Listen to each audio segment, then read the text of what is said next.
chatty. So I got my second shot on Monday, and I'm really, really looking forward to having less on my mind come Memorial Day when I'm actually good to go.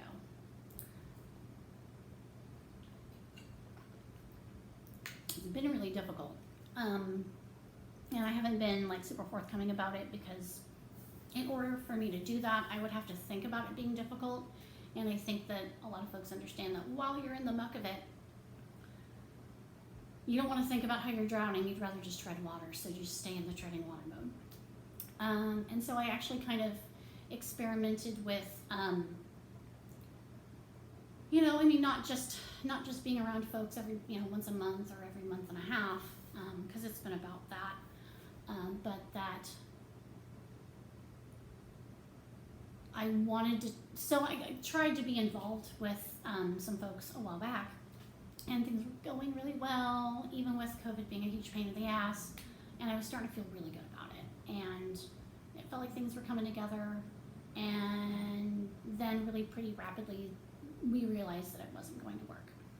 And that happens.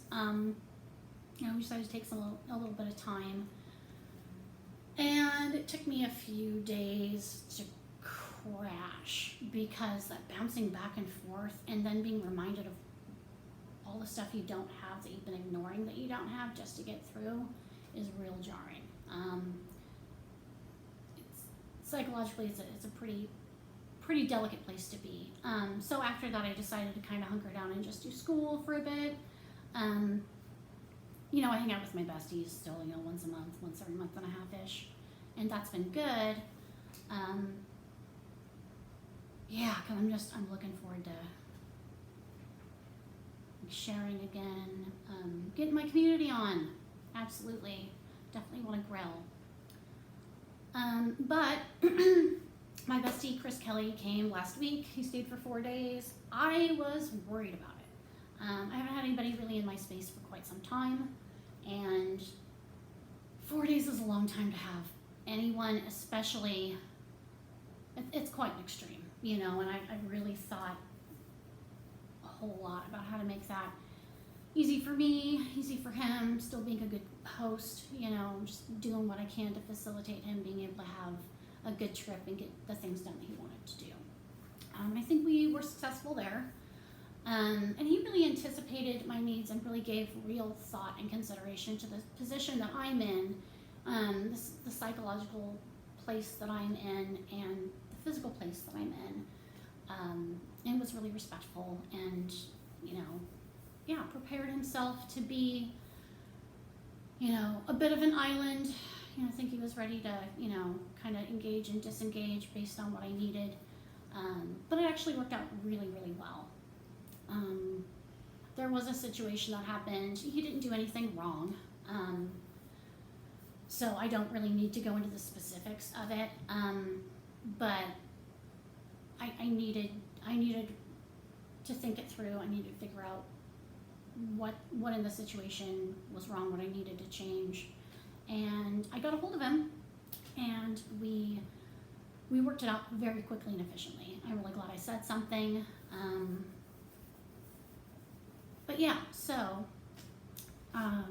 Couple of things, because I don't want it to be about him, because it's really not. First things first, if you are a dude, considering yourself a dude, if you expect different kinds of attention or intimacy from your non-male friends than you do from your male friends, ask yourself why. And then ask yourself if that's fair. Putting additional labor, physical, emotional, energetic, spiritual,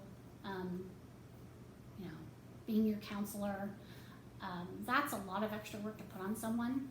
And perceiving someone to probably have a womb doesn't make them automatically more comforting than somebody who doesn't. And I think we need to give dudes a chance to learn that intimacy and spend time together and know each other, damn it. It's fucking time. You guys need to reach out to each other and drop some trowel like the rest of us do.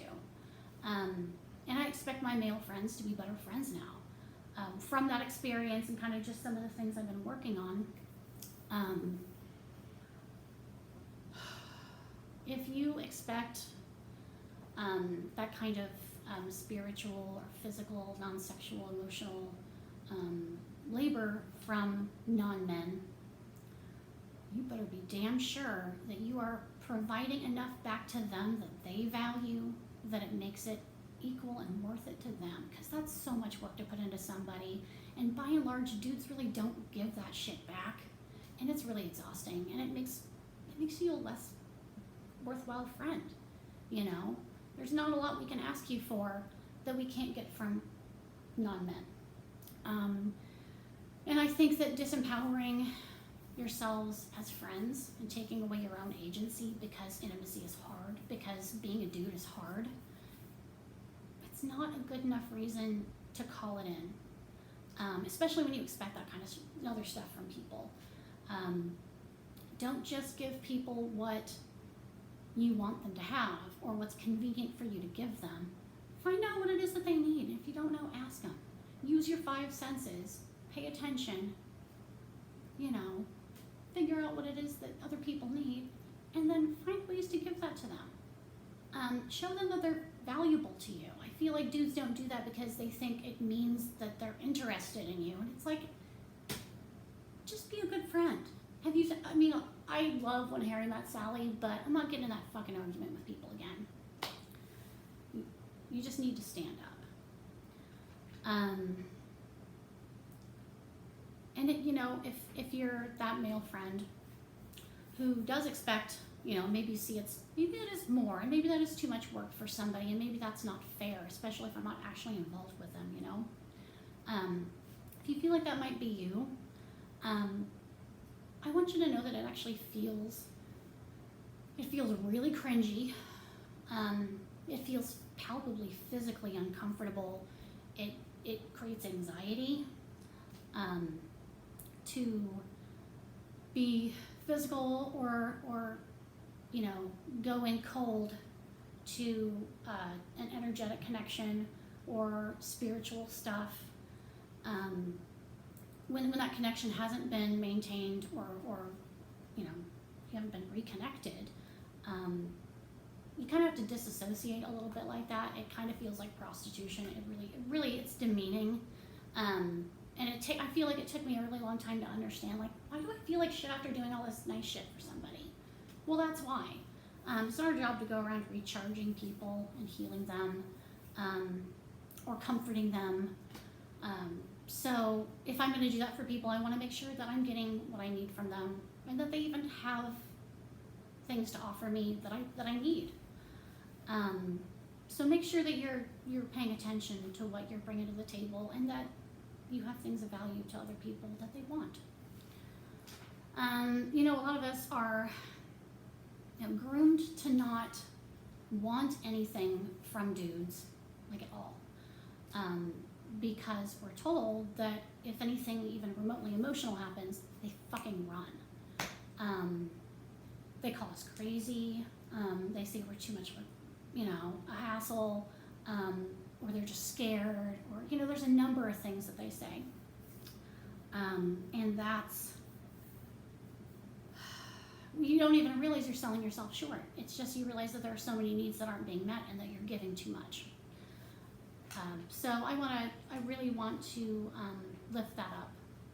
I want you to go out and look for your needs to be met with people you can fucking communicate with, and who tell you what they need, so that you can be equitable and clear with each other, because all your friends need that. Everybody in your life needs that. I feel like also that feels really similar to those folks who just they don't intuit, they don't have like a subconscious thought life, they don't have a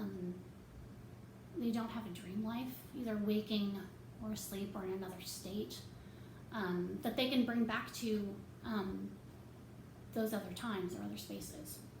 And it feels like they've got like they're an octopus and they're only using 2 or 3 of their tentacles, when I'm using all of mine to try to figure out like what this thing in front of me is and how I can interact with it, and they're not even trying. It's dehumanizing, and it feels like shit. And so that's a really similar feeling. So if you know that feeling, you can probably relate that. And I think that's that's important. Because yeah, we live in a society that encourages people to be shifty and greedy and cruel to each other. In fact, they make games about it. And I was going to talk about toxic masculinity and how we raise boys. But actually, I watched Ted Lasso yesterday. I watched the whole first season. I could not stay away from it. It's 10 episodes, so 5 hours. It's on Apple Plus. Oh, and it's one of the best things that I've ever seen. It's about association football. It's got Sudeikis, which I just started liking him. I finally I see what his deal is. I see where his value is to me. I appreciate his warmth, and it's a pretty vulnerable role to be in. I learned some really cool things about male emotional intelligence by watching that, and I want you to watch it if you haven't already, because we give dudes a pass on emotional intelligence and intuition and empathy, and we need to stop. Dudes need to trust each other with their feelings, with the things that go on in their lives. They need support from each other. And I think that show just shows a lot of really good habits, a lot of things that I feel like everyone should be doing, regardless of their plumbing or how they were raised or where they're from, that would benefit everybody. And I know you see archetypes for different kinds of people, and I see them in different modes, like creator or healer or victim or warrior, and you can see those things happening, I think, all at the same time for each of those people, and that gets really handy to watch. And seeing the dynamic, watching change happen in groups. There's a lot going on with that show, and I'll watch it again this afternoon because it's that good. I've got a couple links talking about environmental stuff. It's super worth it. If you don't think things like that are worth it, or you don't have the 16 and 11 minutes for those, think about how your Samoan friends, family, neighbors, or other relations are not going to have an ancestral home soon. They will become climate refugees very soon. Some of them already are, and it is important. And you need to spend time on that, because they're not going to be the only ones here very soon. It's already too late for some things, so we need to get our asses together. I can tell you that you probably won't feel personal shame, maybe, from either of the videos, but I think that you should internalize them and think about things that you can do differently. More than just recycling better, more than just not shopping wastefully, not buying plastics and shit, limiting your petroleum products when you can, but also just being in a more right relationship with what's going on around you. There's also a Sinead video and a Talking Heads video, because I know I wax a little heavy for folks sometimes, but do have a look at the lyrics for both of those. I think they're both really important. I almost wanted to talk about Robert Moses and Lee Atwater this time, but instead what I will say, not including the links, Boogeyman is the documentary about Lee Atwater. I believe you can find that on YouTube. I feel like that'll help people to understand, for those who don't know about neocons and Dixiecrats and how we got here with the Republican Party, that's really helpful. Also, Robert Moses, you can just look him up. He really, really screwed up our country in ways that I could list them for you and it would take me quite some time. But find out if you don't know already. All right, I think my soapbox time is over, at least for this week. Action is the antidote to despair. If anybody's trying to figure out how to get re-socialized, decolonized, or find resources that they need, go ahead and hit me up. All right, I love you guys. I'm gonna cut out. I got shit to do. All right.